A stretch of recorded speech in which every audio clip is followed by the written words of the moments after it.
সরকারের তরফ থেকে ইলেকশন কমিশনারের খরচা হয়, সে ভোটের যাবতীয় প্রস্তুতি, তার সুরক্ষার ব্যবস্থা, এবং রাজনৈতিক দলগুলো তারাও খরচা করে। এই সবাইয়ের খরচটা আসে কিন্তু জনগণের কাছ থেকে। রাজনৈতিক দলগুলো জনগণের কাছ থেকে তোলে, আবার তারা শিল্পপতিদের কাছে তোলে, ব্যবসায়ীদের কাছ থেকে তোলে, এবং সরকার ট্যাক্সের মাধ্যম দিয়ে তোলে। এবং এটা যেটা ঘটে যে বারবার যদি নির্বাচন ঘটে, তাহলে কিন্তু খরচের ভার বাড়ে, এবং তার ফল কিন্তু মানুষকে ভোগ করতে হয়। জিনিসপত্রের দাম বাড়ে, সবকিছুই। লোকসভা বা বিধানসভা ভোট মানে সাধারণ মানুষের আয়কর থেকে লক্ষ কোটি টাকার খরচ। স্কুল, শিক্ষা প্রতিষ্ঠান বন্ধ, উন্নয়নমূলক কাজকর্ম বন্ধ, প্রয়োজনে আধা সামরিক বাহিনীও মোতায়েন। তাই এবার ভোট পরিচালনায় রাজকোষাগার থেকে হওয়া বিপুল খরচকে এক ছাতার তলায় আনতে এক দেশ এক ভোট বিল লোকসভায় পেশ তৃতীয় এনডিএ সরকারের। এই বিল আইনে রূপান্তরিত হলে 5 বছর অন্তর লোকসভার সঙ্গেই বিধানসভার ভোটগুলোর নির্ঘণ্ট ঘোষিত হবে। এতে বিপুল খরচে রাশ টানা যাবে, থমকে থাকবে না উন্নয়নের কর্মযজ্ঞ, বলছেন রাজনৈতিক বিশ্লেষকরা। ভারতবর্ষে এর আগে অনেকগুলো নির্বাচন ঘটেছে। আমি 52 থেকে 67 তো আমরা দেখেছিলাম একসঙ্গে নির্বাচন ঘটে, লোকসভা বিধানসভার একসঙ্গে নির্বাচন ঘটেছে। এই বিলের স্থানীয় স্তরের প্রশাসনিক ভোট অর্থাৎ পঞ্চায়েত কিংবা পুরভোট নিয়ে দ্বিতীয় ধাপের সুপারিশ কোবিন্দ নেতৃত্বাধীন কমিটির। এই বিল আইনে রূপান্তরিত হলে কি বদল আসবে লোকসভা বিধানসভা ভোট পরিচালনায়? এই আইন চালু হয়ে যাওয়ার সঙ্গে সঙ্গে সংসদ ও সমস্ত বিধানসভার মেয়াদ হবে তখন থেকে পরবর্তী 5 বছর। যদি কোনো বিধানসভার সময়সীমা সংসদের 5 বছরের সময়সীমার পরে শেষ হওয়ার কথা থাকে, তাহলে সেই বিধানসভারও সময়সীমা একই সঙ্গে শেষ হবে।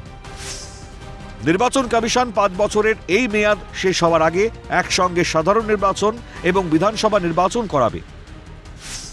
নির্বাচন কমিশন প্রয়োজন বোধ করলে কোনো বিধানসভার নির্বাচন সাধারণ নির্বাচনের পরে করানোর জন্য রাষ্ট্রপতির কাছে প্রস্তাব দিতে পারে। কিন্তু পরে নির্বাচন হলেও সংশ্লিষ্ট বিধানসভার মেয়াদ সংসদের মেয়াদের সঙ্গে শেষ হবে। যদি সংসদ মধ্যবর্তী কোনো সময় ভেঙে যায়, তাহলে নতুন নির্বাচন করা হবে, যাকে মিড টার্ম ইলেকশন বলা হবে। তবে সেক্ষেত্রে নতুন সংসদের সময়সীমা পূর্বের সংসদের সময়সীমাতেই শেষ হবে। একই নিয়ম লাগু হবে বিধানসভা নির্বাচনের ক্ষেত্রেও। দায়িত্ব আছে পররাষ্ট্র, প্রতিরক্ষা, এইগুলো তো এমন দলকে দিতে হবে যারা দেশকে সুরক্ষিত রাখবে, পররাষ্ট্রটাকে সুরক্ষিত রাখবে। আবার বিধানসভা এমন পার্টিকে ভোট দিতে হবে যারা তাদের অধিকারগুলোকে বজায় রাখবে। হ্যাঁ, সেইগুলো তো মানুষ একেবারেই সচেতন। তাদের কি অ্যামেন্ডমেন্ট আছে, তাদের কি সংসদ রিভিশন আছে, এগুলো তারা বলুক। সেগুলো যদি আনা যায়, সেগুলো তো কাজে লাগতে পারে।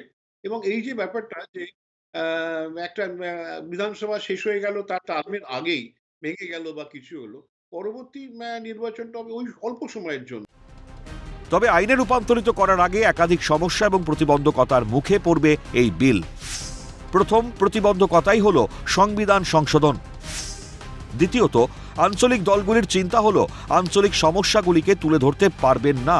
কেন্দ্রীয় ইস্যুগুলি গুরুত্ব পাবে প্রচারে, নির্বাচনী পরিকল্পনাতেও সমস্যা তৈরি হবে। তৃতীয়ত, একই সময় রাজ্য এবং কেন্দ্রের ভোট হলে প্রভাবিত হতে পারেন ভোটাররা। রাজনৈতিক বিশ্লেষকদের মত, 90 দিন পর্যন্ত মেয়াদ যৌথ সংসদীয় কমিটি বা জেপিসির। সংসদের শীতকালীন অধিবেশনের পর এই বিল জেপিসিতে গেলে মার্চ মাস পর্যন্ত গঠিত যৌথ সংসদীয় কমিটিতে আলোচনার জন্য সক্রিয় থাকবে এই বিল। কমিটির মেয়াদ পুরোলেই বিলের ভবিষ্যৎ অনিশ্চিত। এখানেই আশঙ্কায় ভুগছেন রাজনৈতিক সম্পর্ক বিশ্লেষকরা। ক্যালকাটা নিউজ।